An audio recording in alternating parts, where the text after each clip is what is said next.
Ayan, magandang umaga mga kasabong. Ayan, long time no see, long time no hear. Ayan, mga kasabong, ayan, ngayong araw po meron tayong magandang katanungan na sasagutin mula sa isang ating follower. Tapos, bago lahat, gusto ko lang i-announce din na nag-big sale na po kami sa mga breeding materials kasi breeding season na. Tsaka yung presyo pong Expo, which is sa tingin ko yung pinaka mababang presyo ng mga manok sa buong Pilipinas, usually makikita lang sa Expo ay nag-sale na rin po kami, nag-Expo price na rin po kami. So mga kasabong yan, nagseset din po ako ng mga trio para doon sa mga low budget. PM lang po kayo. Marami po ako dito. Usually po ang binibigay ko sa mga low budget natin yung mga two-way cross na mga pulet na class A. Kasi po mga broodcock po niyan, mga multiple winner po lahat dyan. Tested na tested po namin yan. Tapos yung mga broodstag naman po sa mga low budget din, isan po ay mga may konting blemish po sila, kagaya po ng mga sumabit po sa tali, kagaya po ng mga winner na balda, yan mga kasabong ha. Tapos iba naman po mga hybrid sila pero hindi sila nakapasok sa timbangan. Sa madali salita, pwedeng medyo mabigat sila sa sukat nila pero hinayo pa kang gagaling. Ayan po mga kasabong mga ilan sa mga pang low budget lang. Ngayon, siyempre sa class A, yung po pinakamarami. Pinakamarami po yan, yung mga hybrid po na pulet, mga perfectionist dyan, yung mga mahilig sa mga gwapong-gwapo, gwapo at magaling, yan. Yung mga mahilig sa ganyan. Meron din po kami dito. Of course, syempre, ang mga off-color natin, sila pa rin yung pinaka-the best ko dito sa farm. Kasi nga, alam nyo naman, dito sa buong Quezon Province, ako yung nag-iisang 4-time off-color champion. So, magyayabang ako ng konti. Ayan, mga kasabang. Pero, set aside na po yun, mga kasabang ha. Gusto ko lang ipaalam na ang mga off-color ko dito, talaga pong lagi naming pinagmamalaki. Okay, dahil lagi po silang nakikipag-compete kahit saan pong labanan na mga gagaling na event, malalakas na laban. Ayan mga kasabong, ito po yung isang tanong na sasagutin natin. Sa breeding season na kasi, meron po tayong isang subscriber, isang follower na nagtanong na kung alin nga ba daw ang magandang i-breeding dun sa dalawang broodcock kanya. Okay, ang dalawang broodcock kanya mga kasabong ay magkapatid po. Kaya lang, magkapatid pero definitely opposite sila sa katangian. Ayan, tinanong ko sa kanya kung anong klaseng katangian itong pagkakaiba nila, kung sa kulay ba, sa ability, fighting style, o sa estilo. Actually, ang sagot niya sa akin ay isang abang at isang sugod. So, sabi ko, alin ba yung pinakamagaling? Abang, sagot niya ay parehas na daw 2 beses nanalo. Parehas din magaling sa pagkapanalo. So ngayon, basta sabi niya, tanong niya, pag po ba i-cross ko na ito, i-breed ko na ito, alin po ba yung magandang gamitin? Okay, sabi ko, okay, nandyan na tayo, nandyan na yung dalawang broodcock kanya, naka-ready na, pagpipilian na lang. Sabi ko, depende din sa isasalang na babae. Ngayon, importante rin na yung family genes ng babae ay malaman nyo kung anong karakter din nila. Pero, in general, binigyan ko siya ng isang sagot. In general, ayun, bago ko sagutin, tatanungin ko din muna yung mga nanonood ngayon. Saan ba kayo? Doon ba kayo sa abang? Angat sarado, salto, o yung doon sa rusher? O yung sugod na sugod, palo ng palo. Yan. Okay, ano po sagot nyo? O yan, siguro bawat isa sa inyo may kasagutan na. Pero ito po yung sagot ko. Ito po ang sagot ko, of course, base sa experience ko. Sa tagal ko nagbe-breed, at sa dami ng napapalabas ko sa bawat isang broodcock, sa bawat isang linyada, ito po yung mga naging resulta at naging experience ko. Okay. Mas magaling po ang nilabas nung sugod o rusher. Okay, pero Boss Mike, bakit ba yung napapanood namin sa yung mga nilalaban mo ay ang gagaling sa, ang gagaling daw sa Girian? Ibig sabihin, abang yun. Ibig sabihin, yun, yung isang side ng broadcast niya. Yung opposite nung pinili ko na sinagot ko, which is Racer. Kasi po, ganito yan. Alam niyo po kasi dito sa Stag, which is another side of the story. Sa Stag season po kasi, alam niyo po, marami po yung sa Stag, pangkaraniwan po yung palo ng palo, pangkaraniwan po yung, marami po yung, let's say, yung mga rusher din. Pagka po nasimula na silang tumapang at naibitaw, marami po yan. Kaya lang, ang pinaka mahirap po talaga sa Stag ay yung makapag-produce ka ng isang stag, which is napakataas po ng patience niya o yung hindi po siya gigire. Ayan mga kasabong. Hindi ko alam kung mapag-aaralan nyo agad ito, pero sa sa labanan po ng isang napakatinding malakas sa itaas at baba na napakabibilis gumalaw, ang pangontra po dyan ay yung mga manok, stags, na hindi po nagalaw masyado pag binitawan. Ayan, yung kung nag-aabang siya. Kaya lang, Boss Mike, paano mapoproduce ito sa palahi ko kung ang gagamitin ko ay Rusher? Ayan nga po. Ayan nga po yung sinasabi ko. Kaya nga po kailangan alamin po yung side ng babae. Tapos, i-combine po siya doon. Okay. Ngayon, sa stag po kasi, kahit po sugod yan, o sugod po yung ano po yan, pwede pong mapagalaw yan ng kalmado. Ayan. So, this is another set of story, another set of what do you call this? Another set of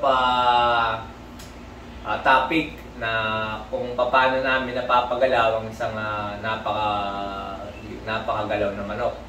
Kung paano po namin siya napapakalma at kung may ano po talaga at kung may factor po talaga yung pagbibreed ng isang kalma doon sa hiwalay na side ng pagbibreed naman ng mga sugod, pagbibreeding. So malaking factor po ang bawat isa at malaking factor din po ang kapares na babae.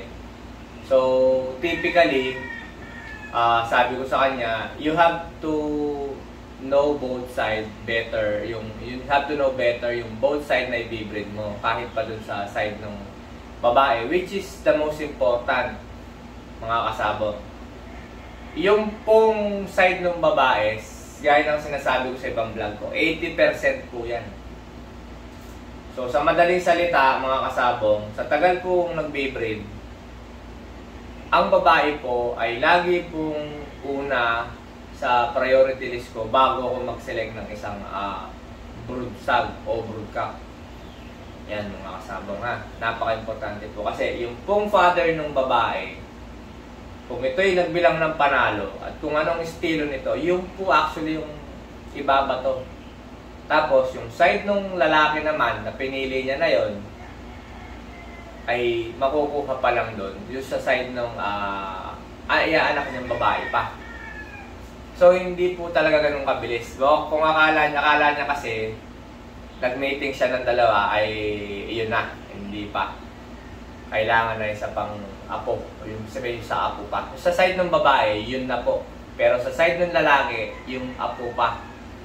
So, senior cut ko na lang siya at senior cut na kita para malaman mo kung anong talaga resulta. At yung lalaki na yun, ay isa-isang side pa sa apo siya makakakuha ng genes. Tapos, pag nakakuha ka na ng babae sa kanya, tsaka na ulit natin pag-usapan kung ano naman magandang ipares doon sa mga anak kanyang babae. So, doon tayo kukuha ng side ng lalaki naman na abang. So, parang ganito yan mga kasabong. Ang pagbibreed po ng sobrang daming pumalo, hindi po maganda. Kasi wala pong accuracy, wala po siyang madiin na intent o pagpasok sa mga palo niya. Ngayon, Kaya po yung mga ganon, sabi ko nung sa mga nauna-unang vlog ko pa, which is 2016 o 15 pa. Sa kauna-unahang interview ko kay Sir Joey C, yung Bakbakan na TV. Sa kauna-unahang interview ko pa, which is 2015. 2024 na po tayo ngayon. Sinabi ko na po yun. Pinaliwanag ko na po ang breeding na gano'n na hindi po talaga pwedeng ipag-mating ang isang genes ng babae na sobrang dami ng pumalo bago sobrang dami din pumalo. Hindi po talaga pwede. Kailangan kumuha ka ng isang side ng babae na accurate naman. Kahit single stroke lang po siya. Single stroke lang. Malinaw pong magpatama. Yun lang po ang kapares ng isang multiple mga kasama. Yan po ang tamang breeding system. Tapos, aside from that, marami pa po tayong habang lumipas po yung mga taon, marami po tayong ino-observe sa mga bawat binibreeding natin. Yung po yung mga ugali at ang mga galaw na namamana po sa bawat linyadang binibreed nyo. So, ano po mga kasabong talaga, masusi na itong pagbibreeding. Hindi ka basta na lang dumampot dyan, dumampot kay ganito, sikat ito, ang daming nabebenta nito, pero mga kasabong pagka ganyan, mas maganda po magbase na lang kayo sa nakikita nyong nilalaban nila. Kagaya ko, nakikita nyong dinadala namin, magbase na lang po kayo sa mga style. Kung sa tingin nyo po ay yung galaw ng pambigibent, ay yung po ang bilhin nyo. Bago po yung linyada, yung munang galaw ng manok, ang unang silipin. Kahapon, may bisita ako dito. Maniwala kayo sa akin, namura ko ng isang beses eh. Pero natuto po siya sa akin. Kasi sinabi ko po na mali po yung perspective niya doon sa gusto niyang i-breed. Tinuruan ko po siya ng tama hanggang sa nabigyan ko po siya ng manok. Kahit po low budget po siya talaga, talagang discount ko pa at nandito na. Pero sabi ko nga, yung sinet-up kong try sa kanya, i-breed mo lang yan at yan ay magbibigay sa'yo ng madaming panalo at magbibigay sa'yo ng magandang linyada. Ngayon, pagdating ng time at may extra budget ka na, by sabihin, may extra ka nang nakakumita ka na dyan sa mga manok na yan, tsaka ka ulit mag-breed naman doon sa mga hybrid o sa mga pagpapapuro ng iba o pagpapataas ng dugo para makapag-produce ka ng mas matibay na linyada na magiging consistent. Ayan mga kasabong. Alam niyo mga kasabong, itong mga hybrid natin, sometimes ito yung pinag-uusapan natin. Ang process kasi, talagang process, pag sinabi mo process, talagang you're speaking pa mga bottom type na. Marami na silang fuse. Ngayon, pag sinabi mong mga hybrid o yung mga iba, sa term ng iba, mga pure, pagpapataas ng dugo o pagpapapure, ito po actually yung mga linyada kasi nga dahil medyo mataas ang dugo nila doon sa strain nila. Ito po yung mga pwede nating laging paramihin para po ito po yung makapagbigay po sa atin ng pagme-maintain ng isang genes. Okay mga kasabok. Tsaka yung consistency po ng mga galaw ng mga manok, hindi po masyado nagbabago pagka hybrid na po yung mga manok. So, sa pagpili po ng mga hybrid, sa pagpili po ng mga pure, hindi po ibig sabihin basta pure lang. Okay na, hindi po. Kailangan, ito pong binibreed ko ng mga hybrid na ito po yung may mga galaw po silang na through the years. Yan ang binabantayan ko. Ibig sabihin, hindi po nagbabago ang galaw na yan. Hindi po nagbabago ang estilo. Yung po yung mini-maintain ko doon sa isang strain ko na binibreed sa bawat strain na binibreed ko. So, ang iba po, talagang pangalan na lang, no? Ito, bloodline to ni ganito. O ito, sikat to. Pero iba-iba laro ng manok. Isang bloodline, iba-iba laro ng manok. Ibig sabihin, wala silang consistency. Ibig sabihin, yung breeder doon, bulok. Sa madaling salita, nagbe-breed siya sa pangalan lang o sa ano lang ng manok, physical na kanyon lang. Hindi yung talagang attitude ng manok na kung ano yung nagbibigay ng maraming victory. Kung ano yung galaw, yun po yung importante, yung estilo ng manok, yung galaw po ng manok, yung attitude ng manok. Kaya mo ito mini-maintain. Okay, hindi yun dahil sa kulay, hindi yun dahil sa bloodline niya, hindi yun dahil sa pangalan. Mga kasama ko dito sabi ko nga, yung bisita ko kapon dito bumili, hindi naman po natin minura talaga, no? Na hindi ko naiwasan na nasabi ko sa kanya na sabi ko, mali ka dyan pare, sabi ko, salang-sala ka dyan talaga pare ko, sabi ko gano'n na, kasi alam mo, medyo may dad siya sa akin may dad siya sa akin, kaya lang baguhan siya. So hindi mo maalis yung ano sa tao na may sarili siyang alam para sa sarili niya, ano. Pero ang alam niya na yon ay ano naman, mali pa. So hindi naman ibig sabihin mas matanda ka sa akin ay mas magaling ka pagdating diyan. Kaya nga pinapunta ko dito ngayon, naturuan ko. Tapos alam niyo po yung mga simpleng ano niya, yung mga simpleng mga nakikita niya, ayun yung mga yung mga naririnig lang sa mga ilang interview. Pero hindi yung reality, true experience talaga. So, sabi ko nga, baguhan siya first time nga po siya mag-breed. Di sabi ko, tinuruan ko na dito ka mag-focus. Bago ka mag-focus sa ganire, sa sinasabi mo, mag-focus ka muna dito.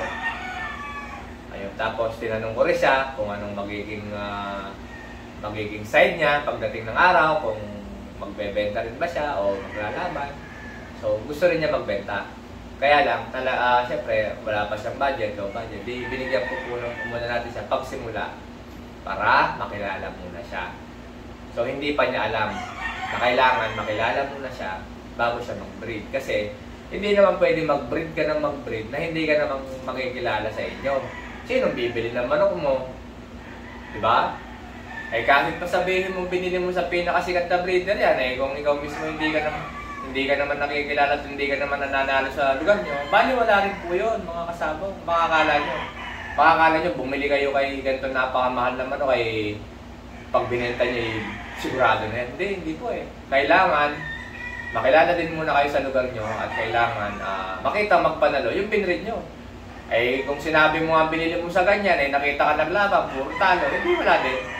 So, dadamputin sa mga kangkungan ng mga manok na yan. Hanggang sa malugi ka na lang. Ganyan po yan mga kasabong. Kaya po dito, sa bawat kliyente ko dito, talagang unang-una tinatanong ko kung ano magiging purpose niya. Tapos, inaalam ko na po habang nakikipagkwentuhan ako, inaalam ko na kung saan papunta yung typical na bawat bisita ko dito, may kanya-kanyang ugali, may kanya-kanyang gusto, pero nalalaman ko kung saan papunta ang linyadang ibibigay ko sa kanya, kung ito ba ay going for good o going pasama. Kasabong, totoo po yan mga kasabong. Pero dito, dahil napaka ko po, sabi nga ng mga tao dito, Boss Mike, napakabait mo, yung binigay mo, ano na yan, sa iba, sabi, presyong ano na yan. Sabi ko, okay lang yan. Kasi ito tao na ito, may mapupuntahan to, babalik din dito yan, sabi ko. Mga kasabong, yan mga kasabong. Sana, kahit papano, magulo itong kong na ito. Medyo magulo itong vlog ko na ito. Iba-iba yung na-share ko ngayon. Pero, mga kasabong, ayan, sa bawat senior ko na ito ay may pinagdaanan kong experience ko na sa ibang breeder. Hindi naman binablog.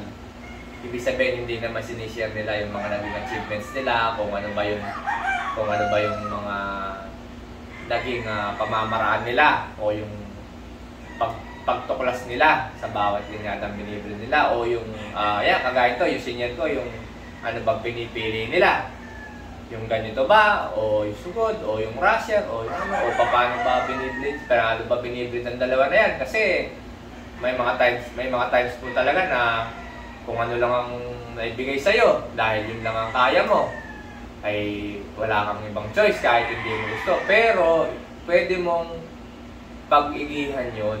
Kung ano yung meron ka ngayon, pwede mong pag-igihan sa tamang pamamaraan, sa tamang pag-share, kagaya po na sinishare ko, sa tamang kaalaman, pwede nating pagalingin pa yan na meron ka, na ibig sabihin hindi yung ka ma-afford mo pero kaya nating patindihin ang kung anong meron ka ngayon. So, yun po ay nasa tamang tao po na makakausap nyo. Na willing po siyang mag-share ng kanyang experience at siyempre willing siya mag-share ng kanyang mga manok. Mga kasabong. Ayan, mga kasabong! Blessed Monday po at napakaraming trabaho na naman ngayon. Yan, kagaya sabi ko sa inyo, big sale po kami ngayon, expo price na. Yung mga 4 months namin ay almost 50% off sa kumpara sa edad ng mga 6 months na mga trio, na mga availability full grown trio. Pag kumuha kayo ng 4 months sa amin, halos 50% off ng 6 na buwan. So, sabi ko nga, ang laking discount na po, mga kasabong. Okay, may mga nanggagaling pong manok dito, banded po yan. Karamihan po nitong mga 4 months, mga late born banded na po yan, registered po yan. Tapos, lagi pong nandyan ang wing band ko, ang pangalan ko sa leg band. Maraming salamat po mga kasabong. Mag-PM na lang po kayo sa lahat ng gusto pong mag-inquire. PM. Salamat po.